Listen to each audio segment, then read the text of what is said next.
2020년 3월 23일입니다. 월요일이고요. 지금은 오후 5시 45분입니다. 제 블로그에 예전부터예요. 문재인과 유병언과의 관계에 대해서 글만 썼다 하면 저한테 댓글을 붙여가지고 그런 건 오해다. 더 이상의 문의가 있으면은 이쪽으로 물어봐라 하면서 메일도 남기고 하는 사람이 있습니다. 구원파 평신도 김동수라고 하면서 자기를 소개하고 있는데요. 본명인지는 저는 모르겠습니다. 제가 직접 전화하라라고 해도 전화가 없고, 자기가 물어봐라고 하는 그 메일에다가 글을 남겨도 답변이 없습니다.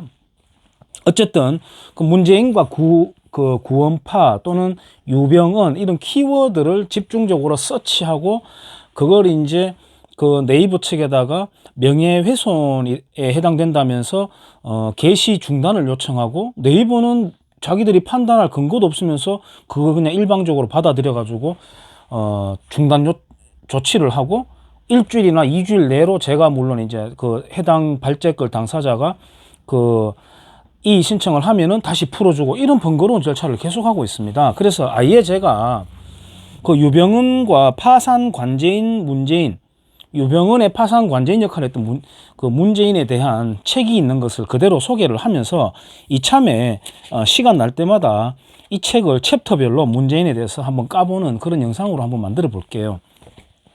책 제목은 문재인 검증 보고서입니다. 저자는 자기 본명을 숨겼어요. 왜 숨겼는지 모르겠습니다만 진실의 피카츄라고 하는 사람이 지었습니다.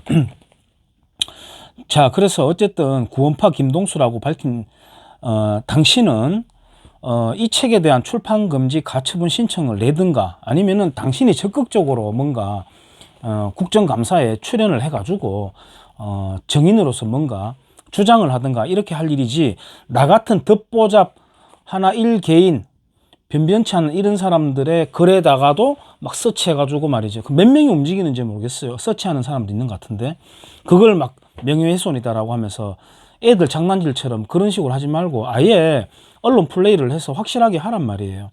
자, 그러니까 어쨌든 저는 이 책에 나오는 내용을 한번 쭉 읽어볼게요. 이거는 이제 제목별로 문재인에 관련된 것을 소제목별로 이렇게 계속 나타내주고 있습니다. 이 제목은 유병언 등과 관련한 파산 관제인 역할을 제대로 했나라고 하는 제목의 부분입니다. 내용을 읽어보겠습니다. 2014년 4월 16일 전라남도 진도 앞바다에서 침몰한 세월호의 실소유주인 유병언 등에게 대출해준 대출금을 상환받지 못해 파산한 신세계 종합금융의 파산 관제인이었던 문 후보가, 이거는 이제 대선 기간 동안에 나왔기 때문에 문재앙을 문 후보라고 이야기하고 있습니다. 문 후보가 당시 채권 확보 책임자로서 직무를 제대로 수행하지 않았다는 의혹이 있다. 이 의혹이 다시 제기된 이유는 세월호 침몰 사건과 관련해 검찰이 수사하는 과정에서 유병언 전 회장의 수천억 원 은닉 재산이 밝혀졌기 때문이다. IMF 외환위기 전인 1997년 5월경 세모화학은 유병언 회장을 포함한 연대보증인 5명을 내세워 신세계종금에서 약 45억 원을 대출받았으나 IMF 외환위기가 도래하면서 종금사들은 줄줄이 파산했고 신세계종금도 파산했다. 문 후보는 신세계종금 채권 확보 책임자로서 2002년 1월 한국예금보험공사 이하 예보입니다. 와 함께 유병언 등을 상대로 대출금 반환 소송을 제기하여 피고는 원고에게 66억 4천만 원을 지급하라면서 가집행할 수 있다는 승소 판결을 받았다. 그러나 문 후보와 예보는 유병언 등의 채권을 제대로 회수하지 못하였고, 문 후보가 청와대로 들어간 이후 이어서 신세계종금 파산 관제인이 된 정재성 변호사가, 정재성은 노무현 전 대통령의 조카 사위입니다. 2004년 5월 예보의 자회사 정리금융공사 현 KRNC와 자산 양도 계약을 할 당시의 미회수 대출 원금이 38억 4천만 원에 달했다. 그런데 세월호 참사가 발생한 지 6개월여 뒤인 2014년 10월 예보 측은 세월호 사건이 터진 뒤에야 해외에 있는 유병언 자녀들의 재산을 파악하고 뒤늦게 뉴욕 남부연방법원에 유병언의 차남 유혁기 등을 상대로 신세계 종금 대여금 등에 대한 재산 환수 소송에 나섰다. 이에 대해 문 후보는 신세계 종금의 파산 관제인으로서 채권 확보를 위한 노력을 다했으며 그 결과 2002년 승소 판결을 받아냈고, 파산 관제인이었던 문 후보는 주로 법률적인 업무 등을 법원의 허가 등을 받아서 진행하였고, 예보가 신세계 종금의 상근 직원을 두고 집행재산을 찾는 등의 사실적인 업무를 주로 맡아서 진행했다고 주장하고 있다.